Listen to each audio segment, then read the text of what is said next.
আজ শহীদ ওসমান হাদির ৩৩তম জন্মদিন।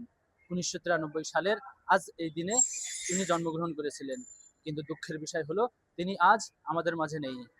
আজ আমরা জানার চেষ্টা করব তার জন্মদিনকে ঘিরে সাধারণ মানুষের মতামত।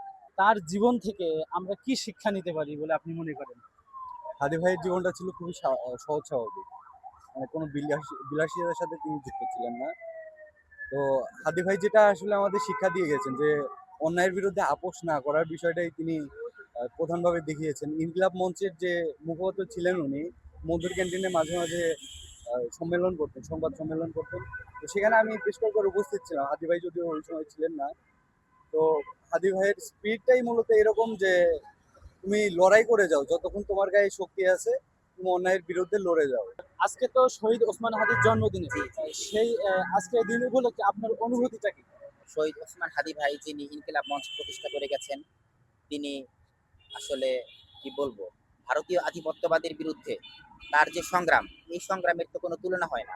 আপনি দেখবেন যে 5ই আগস্টের পরে এই যে যে রাজনৈতিক ক্যারিয়ার যারা বলেন, হাসনাত আবদুল্লাহ বলেন বা আপনার নাহিদ ইসলাম, অন্যান্য সব নেতা, সবাই কিন্তু পজিটিভ থাকলেও সবাই যার যার ক্যারিয়ার নিয়েও কিন্তু ব্যস্ত হয়ে গেছে। কিন্তু দেখেন ওসমান হাদি ভাই কিন্তু কখনোই তার নিজের ক্যারিয়ার নিয়ে ব্যস্ত না।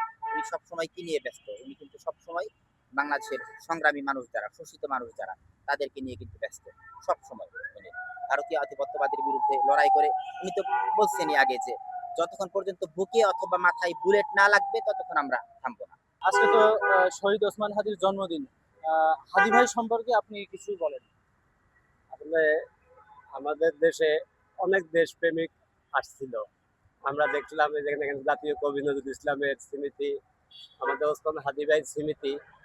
আসলে হাদি ভাইয়ের মতো কিছু লোক আসবে না। হাজার হাদি, আমি তো কই আমি হাদি হব, আমি হাদি হব, গুলির মুখে কথা কব। আসলে হাদি ভাই যে রকম কথা বলছে, যে রকম তার চাওয়া পাওয়া ছিল, সেই রকম হাজার হাদি জন্ম নিলে কিন্তু তার মতো হবে না। কিন্তু এই যে এই দেশে হাদি ভাই জীবন দিল, এই দেশে হাজারো মানুষ এইরকম দেশে আন্দোলন নামতে যায়, দেশের জন্য জীবন দিবে, তাদের যদি বিচার না পায়, তাহলে এই দেশে জীবন দিয়ে দেশপ্রেমিক লাভ হইল কি? এই জন্য আমরা ওসমান হাদি ভাই এই জান্নাত শুভকামনা করি। আল্লাহ পাক তাকে জান্নাত নসিব করুক। আমরাও যেন হাদি ভাই আদর্শ ধারণ করে আমরা তো সামনে এগিয়ে যেতে পারি। তা যে বর্তমান সরকার গভর্নমেন্ট আছে, জনাব তারেক রহমান, তাকে বলতে চাই যে অবশ্যই এ বাংলার জমিনে হাদি ভাই হত্যার বিচারও হয়। অবশ্যই তা হাদি হত্যা বিচার দরকার। যখন হাদি হত্যা বিচার পাবো, তখন না বললে আমরা দেশে আমরা বিচার পাইছি।